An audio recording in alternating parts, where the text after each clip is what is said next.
All right, thank you everyone. So it's my pleasure to come back here. Actually, this space is my first time joining the Lexis lab meeting. This area is the old conference room. Yes, it's really great to come back here.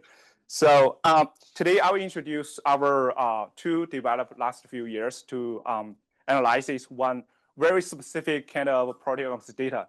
So it's really hard to understand, to be honest, even for some my own lab members. So I will try my best to let you guys understanding the proteomics and also my specific tool one step by step. Right, so, okay, cool. So here's outlines of my today's presentation. I will give some background, help you guys to understand proteomics and also how I developed diaTracer, our own tool, and then how we evaluate our tool and what we updated in last year. So here we go. So at first, I want to introduce a little bit about the DNA sequencing because it's really mature and has very high specificity and sensitivity technology we all use every day. The reason why it's very mature or with high specificity because it's simple, to be honest, because it only have two base, AGCT, so you can pair each one with really high accuracy. And also, you can also use a PCR to replicate the DNA sequencing or even the RNA sequencing to cDNA, and using the even the very old Sanger sequencing or next generation sequencing or even the nanopore sequencing.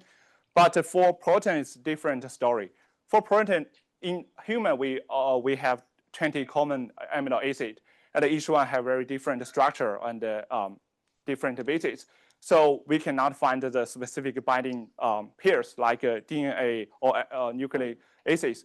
And also, we cannot replicate. We don't have the PCR for proteins.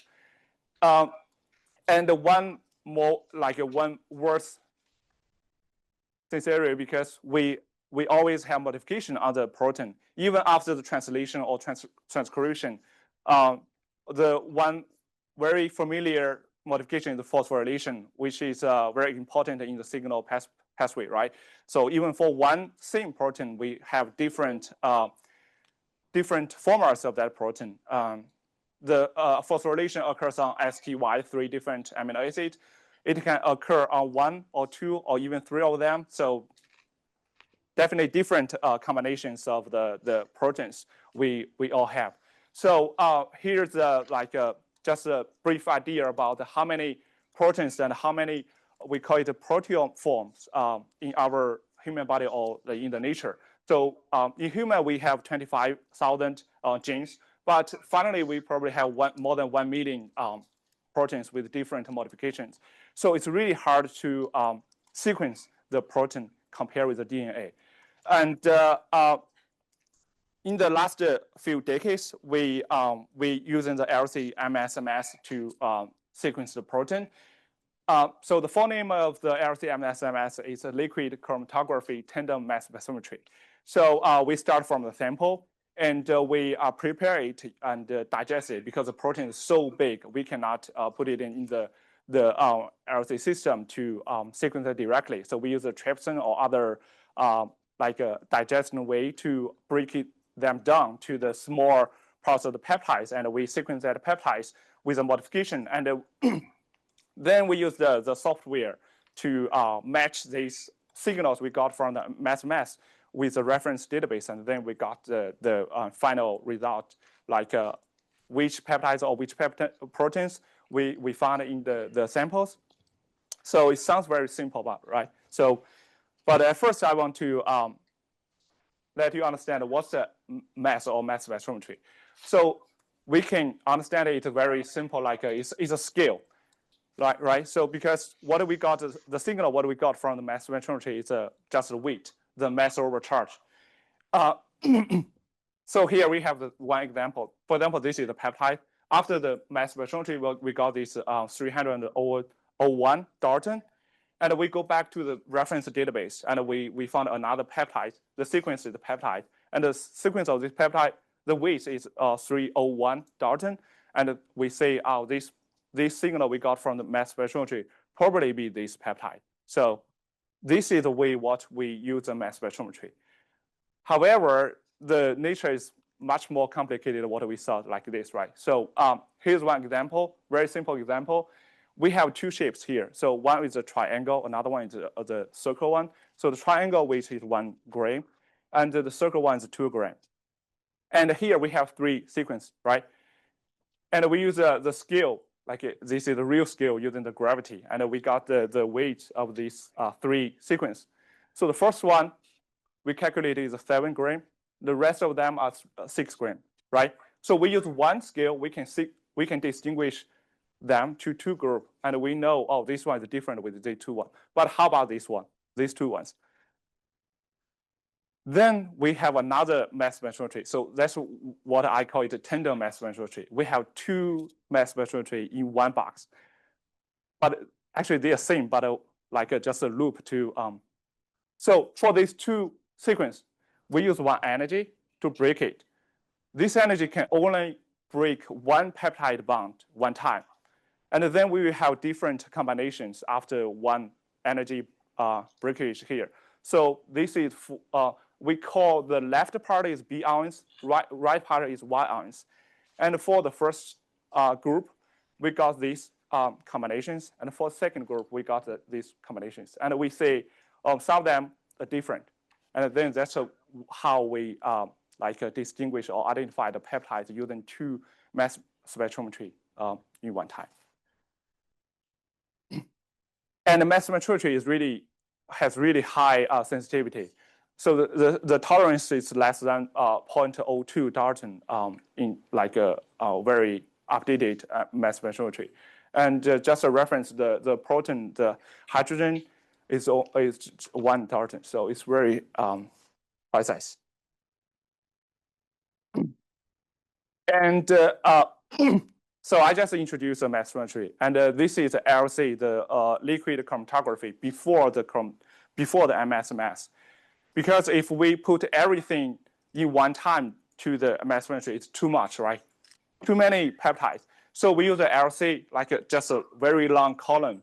The peptides swim in the LC system, and because the peptides have different characteristics, like different charges or different amino acids it carried, right? So the swimming time, or we call it the rotation time or dilution time, is different. So that's the way we use it to separate them. So just the basic idea, the time, the overall time of one experiment could from like a few minutes to just 1 day or even 2 days. But if you use a very long column, a very long time, it's not stable anymore, because like you use this, it's not like you buy one LC column and use it forever. That doesn't work, right? So you need to repeat to keep the rotation time consistent with the last experiments.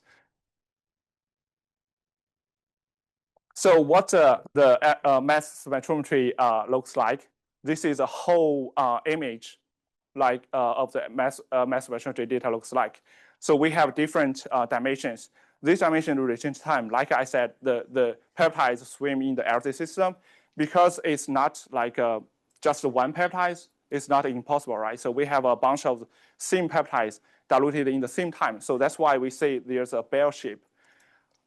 In the beginning, it's very small amount of peptides, same peptides going through the whole system. And then we have the apex ones like this, because most of them pass in that time.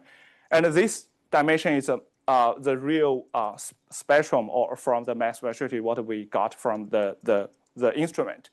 This is a mass over charge ratio. It's a weight like I just introduced. So the shape, we call it the extracted on chromatography. So why I emphasize here, because we use this information for the quantification in the last step. The whole area of this shape represents the amount of the peptides we got from the sample, right? And this is one example after fragmentation or after the bridge from one peptide like this. So we have something like this. This is very ideal signal, because this is beautiful. Every fragments have really high correlations, but in the real application case, it's not like it is impossible to get this kind of stuff like this, everyone. So, and one thing I want to mention, you're probably like curious about. So every fragments are from one same peptide, right? But why they have different intensity, right? So some possible reasons. The first one is because this is MRZ, not just the mass, right? So it means each one should have a charge to be captured by the mass spectrometry, right? So some fragments may not have charge, because the energy is not like a very perfect. So sometimes maybe this part cannot be briquetted very well. So we missed this part. Yeah, that's why we have different intensities. And the good news is that this pattern of the different intensity, we can predict it by the deep learning or other like machine learning tools right now. So it's really not easy, but it's good to predict right now. So, yeah. A couple of questions. Yeah, sure. I mean, you're saying that you take your protein and then you chew it up. Yes. And then you chromatograph it. Yeah. And then these chewed up fragments get subjected to the mass spectrometer in order to characterize them or identify them. Yes. So that you can find them again. Yeah. Okay. Is it possible for you to reconstruct what the protein was from the fragments? And the other question that I had was, if you chew the original protein up with a different enzymic specificity. Yeah, exactly. Yeah. Can you then reconstruct the protein to give you the same result you had the first time? Yeah, that's a good question. So the first one is like, how can we from the fragments back to the protein, right? So the first step of the identification is based on this MS, we call it the MS2 spectrum, because we have the fragments, right? So, and we use that back to the reference database. And in the reference database, we use the same setting or the digestion principle used in the experiment. And then we will have the reference peptide. And for the reference peptide, we will have the reference theoretical theoretical spectrum, and we map it back. Like where does this reference come from? So during the identification, we have one FASTA file, like the protein sequence. For example, we use a human FASTA file during the identification, and this FASTA file we can download from the UniProt. It's just a reference one. Yeah, and all right. So this is like an in silico sequence of a protein. Exactly. You're then applying the digestion scheme to. Yes. And getting the peptides that you expect. Yes. It's not something that you took like a purified protein and then digested it with the enzyme and then picked it. Yes. It is not that. It's the former. So we can separate the experiment in two parts. The first part is the experiment, right? So we have the protein samples. We select one the most commonly used is trypsin because it's stable and the high efficiency. We use the trypsin to digest the protein samples, and then we use this sample to do the MS experiment. And another part, in silico part, right? So we have the human reference database, and we use the trypsin in silico digestion, and we got a bunch of the candidates from this. Yeah, and we mapped them between the experiment and the in silico ones. And because at first, like I said, this is the first step. We got the peptides, right?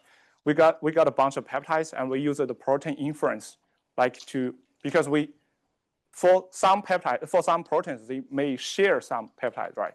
So if we want to clarify which proteins in the proteins, we must have some unique peptides to map to that protein. Yeah, that's another story after this one. Yeah. And this is what we call the shotgun proteomics. It's very similar as the DNA. We break everything and we map it back. So, yeah. So something very specific right now. So this is the two different acquisitions between the first mass spectrometry and the second mass spectrometry, because the limits of the instrument. We cannot capture everything we got from the first mass spectrometry to the second one in last few years, right? So in the beginning, we use a data-dependent acquisition. We call it the DDA. And how we do it here. So we select the most like the highest intensity MS1 signals, and then we fragment these signals to get the MS2 spectrum. But because the development of the instrument, we have very high speed right now, so we can capture everything in the MS1, like use a very big window, and then we fragment everything in this window and to get everything to the MS2. We call it data independent. The dependent or independent is like the intensity independent, right? So there are some advantages about the DRA. So like I said, we only select the highest few signals in the MS1. The DRA doesn't do that. So we will have few missing values, and it's high throughput, and it has really high detection rate of the low intensity proteins, and it has better reproducibility. Because in different experiments, this one, for example, in the first experiment, this peptide probably has very high intensity, but in next one, probably not. So we probably will miss it in different experiments. So that's why we use a DRA right now, but it's not we only use DRA, but yeah, both of them use right now. So there's some challenging to analyze the DRA data. So for the DDA, it's very straightforward. Because we only select a few high intensity signals in MS1, so we know where is it of the signal. The range of the signal really narrow, and so we can use this like MRZ, go back to the in silico reference database to find all candidates about this signal, and we got every theoretical fragments for these peptides and map to the MS2, and we can get a bunch of the score, and we use a score to find the best one for this one. But for the DRA, it's different. The range is too wild. Everything mixed together, the signal in MS2 probably from even hundreds of thousands of peptides. We cannot not distinguish them from different precursors. So then that means if we use the same way, go back to the reference database, it's too many candidates. And it's not fair for the low intensity signals if you're using the same scoring, because the low intensity means the low score using the old score. So we cannot use that anymore. So we need to find something new to analyze the DRA data. So in the very beginning, someone proposed the spectral library. It's like the dictionary. In this dictionary or in this library, we have something help us to query the complicated data. So in the library, we have something related to the precursor and the fragments. For the precursor, we have the rotation time. The time of the precursor diluted from the MRZ system. And we also have the fragments related information like MRZ and relative intensity. So this is just the example of the spectral library looks like for one peptide. So for the one peptide A, we know this MRZ and retain time. And we use this information, go back to the complicated data to find everything related to this peptide. So, and the question here is how to generate this spectral library, right? So there are several ways. The first way, we call it the peptide-centric. We from the peptide or from the database. And we go back to the DDA.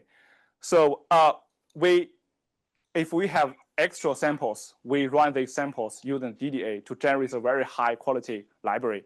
Like I said, the DDA has its limitation, means a low intensity, right? So we need more fractions, we separate the samples to the 24, even 36 different experiments to try our best to cover everything in the sample. But however, it is still not impossible because there's a limited of the DDA data. So we need additional, these drawbacks of it. We need additional samples to do that. And we still meet some low intensity, like low abundance peptides. And then we can predict this library. Like I said, it's not too hard to predict the MS2 spectrum and the rotation time using the deep learning strategy.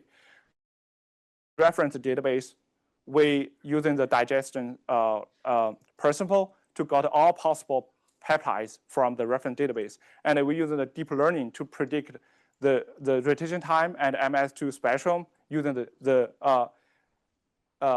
theoretically.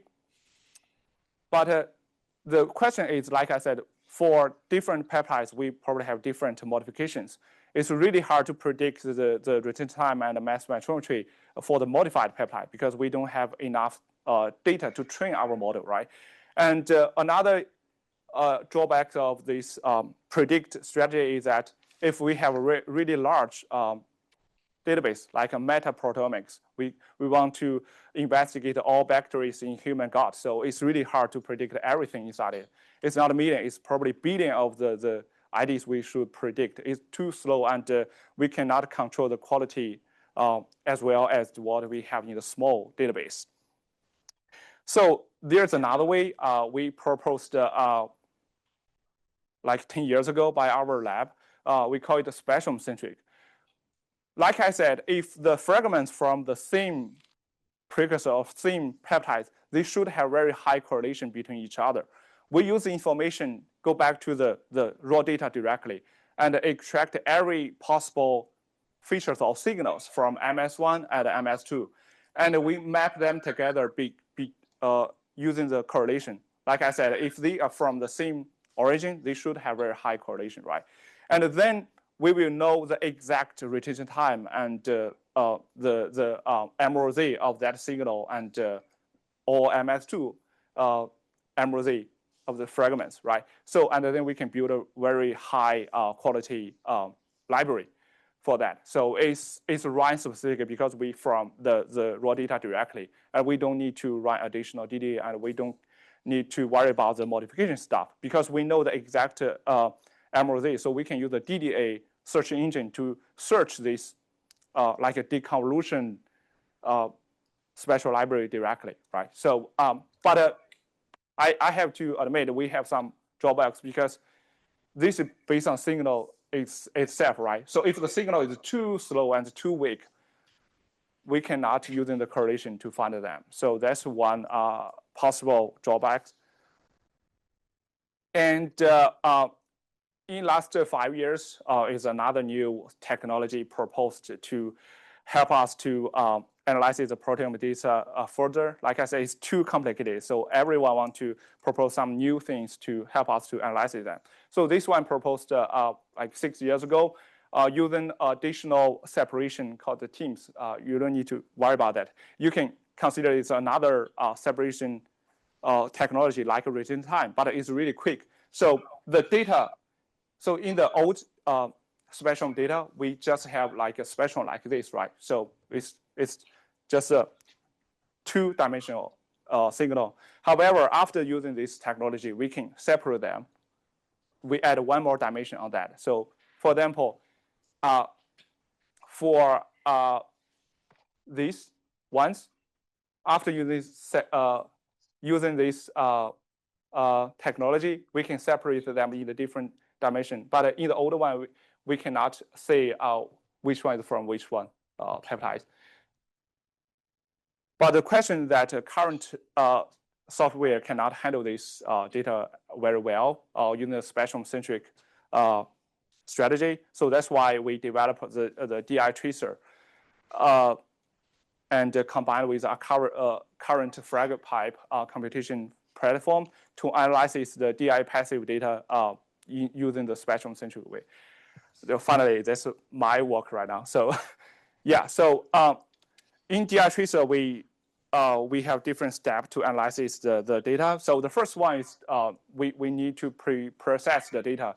Because the data is continuous, we cannot put it in the computer directly. So at first, we discredited them using we found the resolution of this data, and we use them to discredit it to the sparse matrix, the 2D sparse matrix like this. And this is the way what we did. So at first we go through everything in the data, and we found the smallest difference between two signals, and we use that times coefficient to discriminate the data. For example, this is the isolation window data from this one, this small one, and after the pre-processing, we got the sparse matrix in this size, and we process every signal based on this sparse matrix. So before we try to find the signal, we should to know what the signal looks like. And we define the signal like this after review the signal manually by ourselves.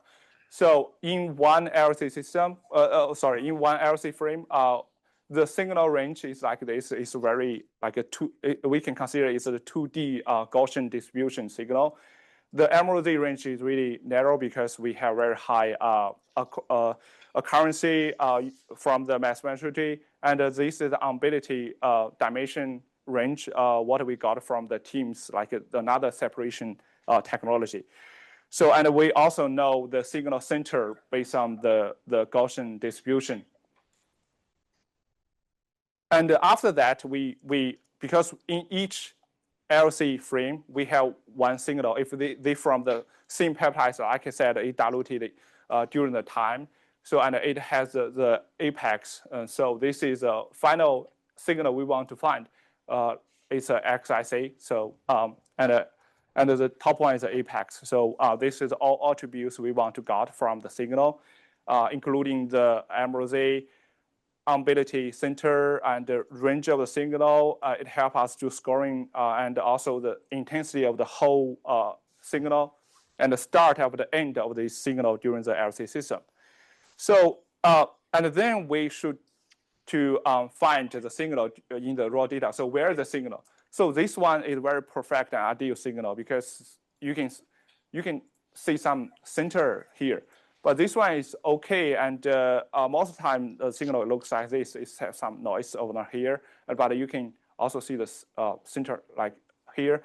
And sometimes the two possible signals mix together, but you can also distinguish them manually. But this one we cannot see the center of this one, and this one is too sparse. We cannot say this is signal or noise, but it's very common in the start of or the end of the signal during the LC system. So, and we adopt some idea from the previous published paper from our lab using our study. So here's an example of this idea looks like. So this is one raw unprocessed data from one single LC frame. It's very sparse. It's some signal here, but it's not very obvious. And then we add, this is after the Gaussian filtering. So we use a Gaussian kernel to amplify the signal. And now we can see, oh, there's some signal here. And we also, and then we added everything together during the LC system. And then we can say, wow, this is a very strong signal. And the range or the range of the signal is really obvious. So the idea about this is that if we aggregate or add some neighbors frame together, we probably can amplify the signal, right? So, and then I implement my idea in the diaTracer. So this is one isolation windows sparse matrix like this, and I added the three neighbors frame together, frame n-1 and n-2, and then stay together. And when I go through the next frame, I minus the previous one and add in the next one. It's like a sliding window during the LC scans. So this helps us to amplify the data pretty well. And the next step, after adding them together, we should find them using the Gaussian processing. So the first step is we remove some loner. So even after adding three neighbors together, some of the points are loners, like without enough neighbors around them, which means it has highly probability is a noise. It's not a signal, right? So we remove these loners, And then we're using the Gaussian filter and smooth, using the 2D Gaussian kernel to smooth the whole sparse matrix. And then we will find the local maxima in our smoothed matrix, and using the local maxima as a seed to trace the peaks in this matrix. So we will have some like a peak candidate list like this. And then we build the XIC, build the bell shape across the LC scans. Because, like I said, the signal goes through the LC. It has start, apex, and end, right? In the start, the signal range will be very small, and the intensity is not that high enough. And after moving our slicing window, we will see some signals will enlarge a little bit. Like the range will be bigger, and the intensity will be bigger. And then we will say, oh, this signal is growing, right? So, and using this principle, we can find the signal final shape like this. So after this process, we will recalculate the whole range using the apex ones, because we think the apex ones should be the perfect one to represent this signal. And after that, we will do some isotope filtering, because in the protein or the peptide samples, for one peptides, we will have a bunch of the isotopes of this peptide. And these isotopes are like a redundant signal about the main precursor or main peptide, right? So we should to remove this one to let us data clear, right? So, and because the isotopes intensity distribution, we can calculate it in theoretical. It's very easy to calculate it. And we calculate the theoretical distribution across different isotopes. And we are using the Pearson correlation to calculate the correlation between the theoretical isotope intensity distribution and the experimental ones we found from the raw data. If the correlation is really high, which means these 3 peaks belongs to these precursors, and we remove these 3 signals, and we only keep this one. So, can I ask a question? Yeah, sure. Thank you. Yeah, it's a great talk. Does the isotope labeling turn out to be really important? The filtering. I mean, is this an important step? And yeah, could you use it for something like isolate, say, label something with an isotope, and then using that filter to make a determination? Yeah. So actually, we don't need to label them like using the isotope label in the regular proteomics, because it's like a natural existence. Yes, abundance. But yes, if you had an experiment with the label, yeah, it would up the abundance. Yeah, the good question. So we call it the library-free proteomics here. So we also have the labeled proteomics, like we call the TMT or select. So we use the different labels to the like isotopes, like you said. So we can get some like quantification information from different samples.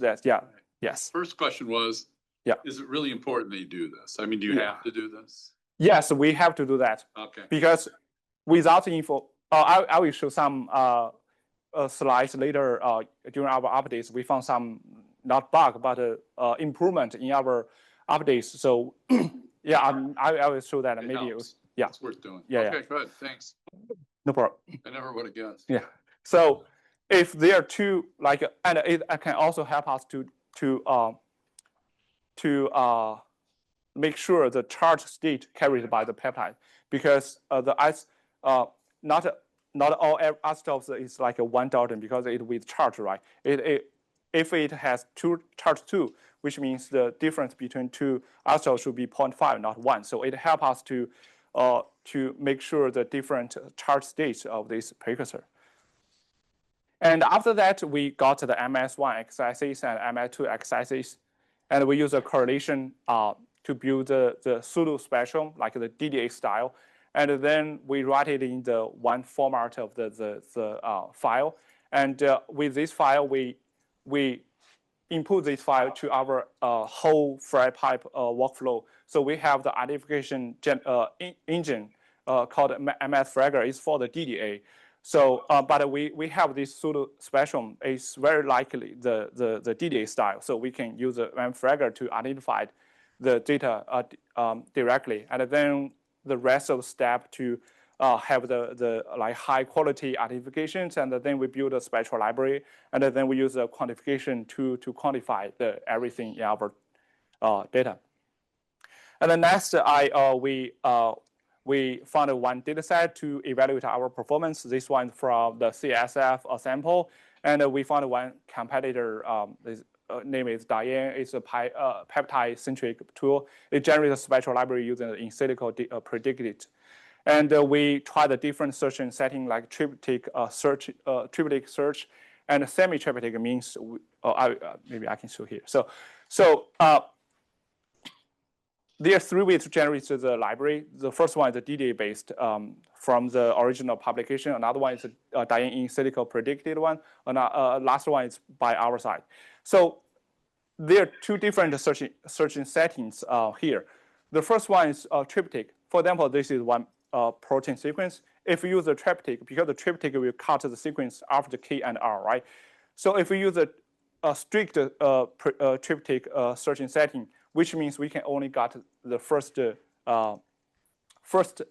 sequence because it cut only K and R. So this is the whole sequence we got from the in silico database. But if we using the semi-triptych, which means we allowed only one terminus could be cutted by the trypsin.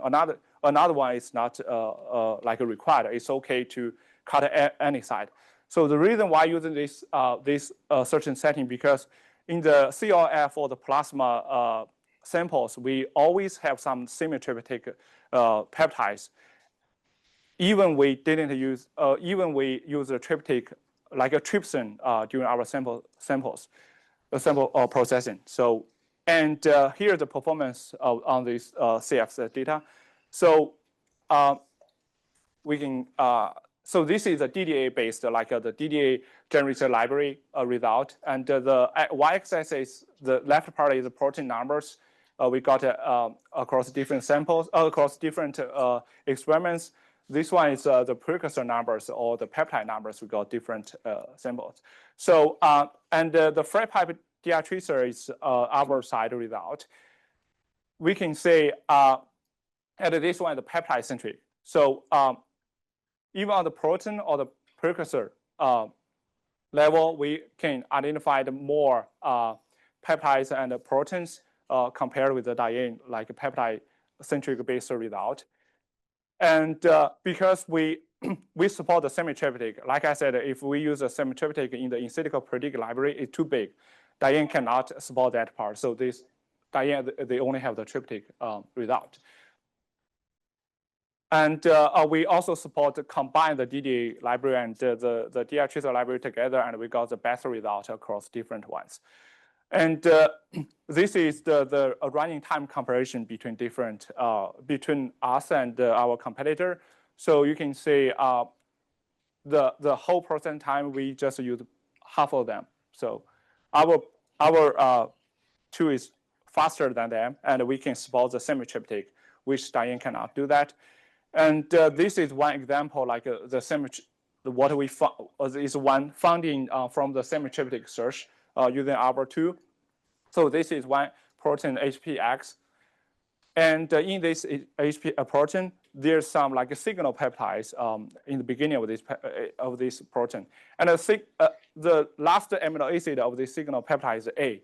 So if we use the trypsin searching engine, if we use the trypsin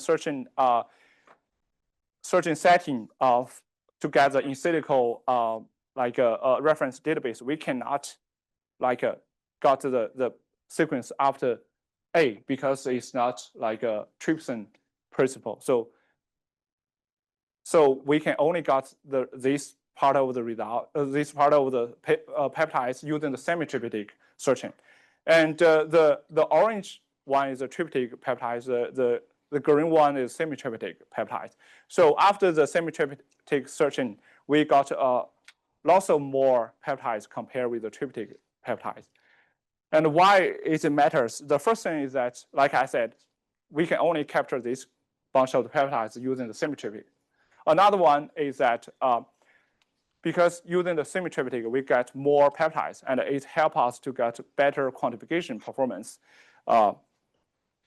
And we also tried the mass of set searching using diaTracer generated pseudospectrum. So the mass of set search is like the open modification search. So we will consider all kinds of the modification around the signals.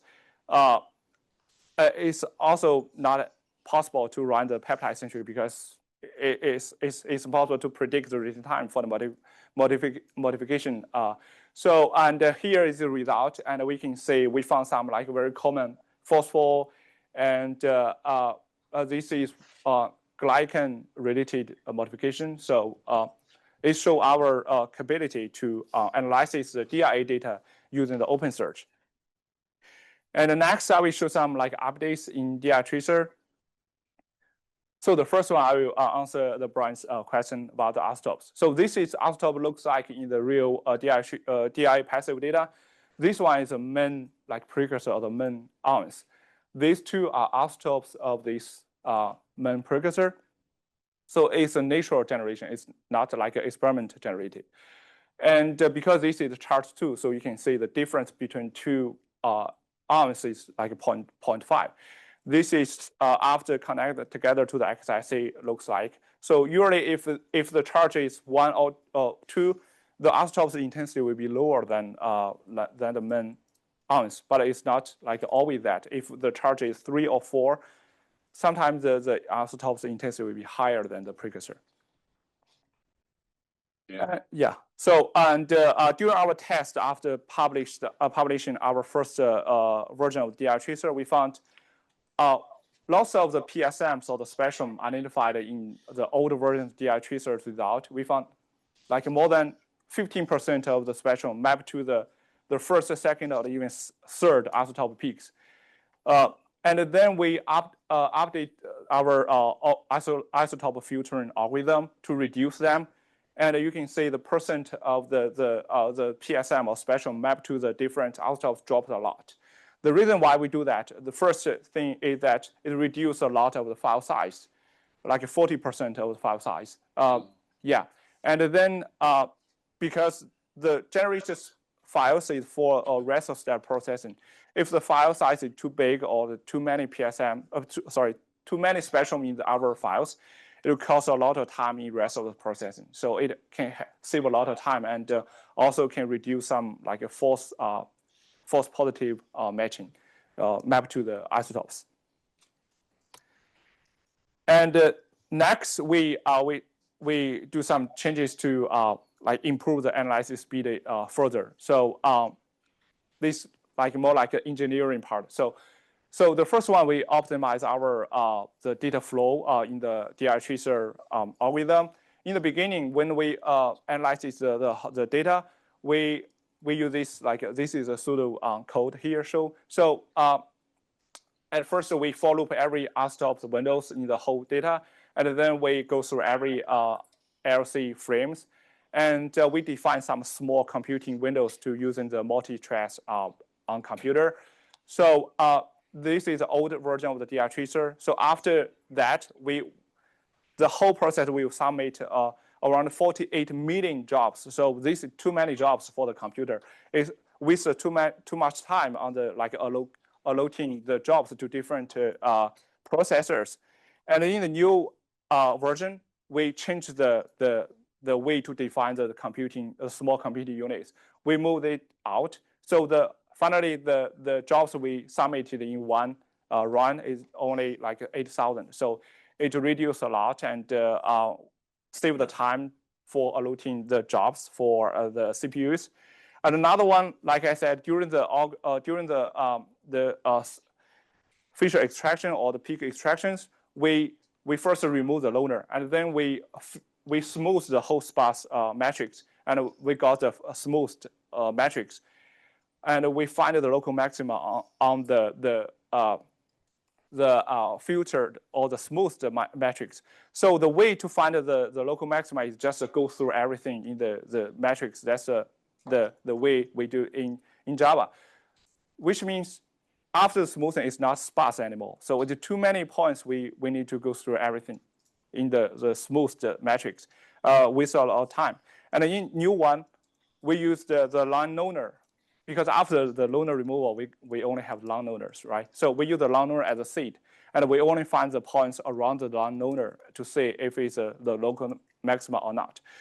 And this also saves a lot of time. So this is the benchmarking of the running time reduced we got from the updated diaTracer. And we use the different the gradients, or we can see the different lengths of the LC system, like I said. So this one is the unit here we use is like 60 samples per day. This one is 100 samples per day. This is 20 samples per day, which means this the shorter LC columns. This is longer. So for the longer one, we reduce the running time almost 60% after optimization. And we also support some new DI passive data formats. It's too complicated here, so I don't have time to introduce the new formats. But after that, we in the updated diaTracer, we support these different new formats data, and this is the result from the original study. So we can say is comparable and the same trend between different formats using our tool or the original study. So here's the conclusion. So we developed a diaTracer to analyze this very specific protein data, and the diaTracer is fully integrated into FlyPipe, which is very famous in the proteomics area. And we support that all different searching settings you want to run in the DDA. Right now, it's supporting the DRA data. So it's, like I said, very useful for like some like non-specific digestion and open modification search. And recent days, we also applied it for the meta proteomics data, which is impossible before the diaTracer. And finally, we updated the diaTracer last year, and we improved the speed and also top filtering algorithm, and we also support more new formats of DI passive data. And finally, I want to thank you everyone from our lab, and especially these 4 guys who helped me to develop the diaTracer. And thank you everyone in my committee, and this is my funding. So, and the last thing I will defense in March 3rd. So if you guys want to know more details about my algorithm, welcome. Yeah, thank you.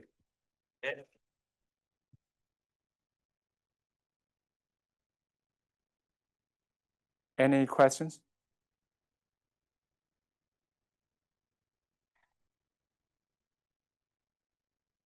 You know, you mentioned the computing and taking those data sets and making them smaller is helping you. You know.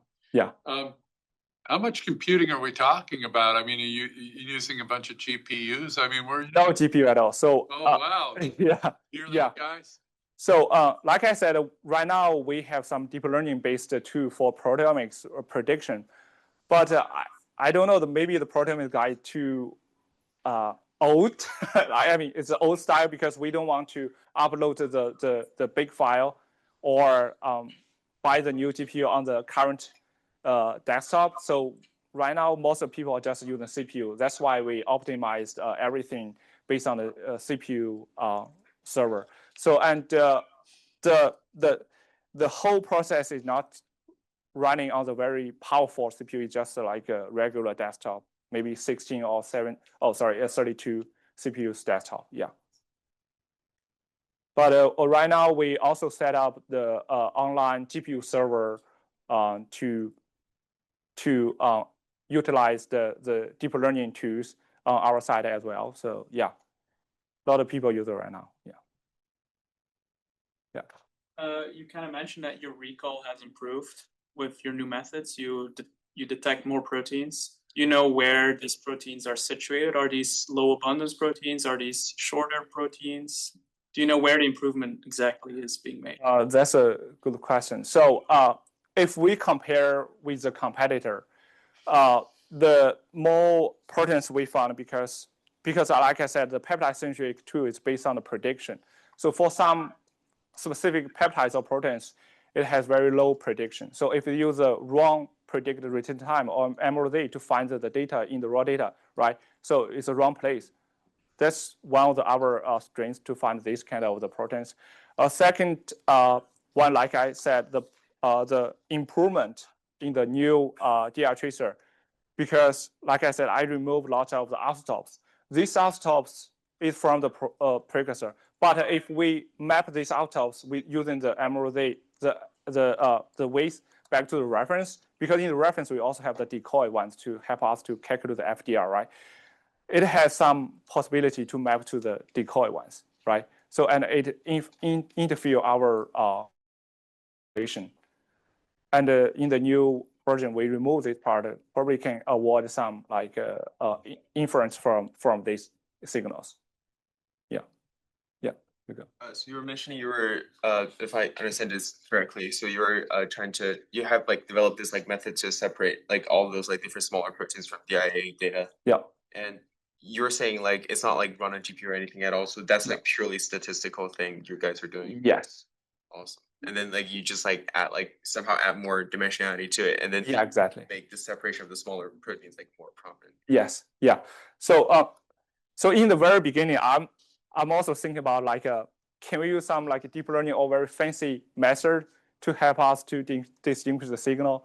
It's way too slow because too many points, like millions or even billions in some data. So it's impossible to run everything on the GPU. For example, we input this whole matrix to the GPU server or to our like a deep learning based algorithm, and we want to find the signal using the deep learning. It's too slow. Yeah. Thank you. Yeah.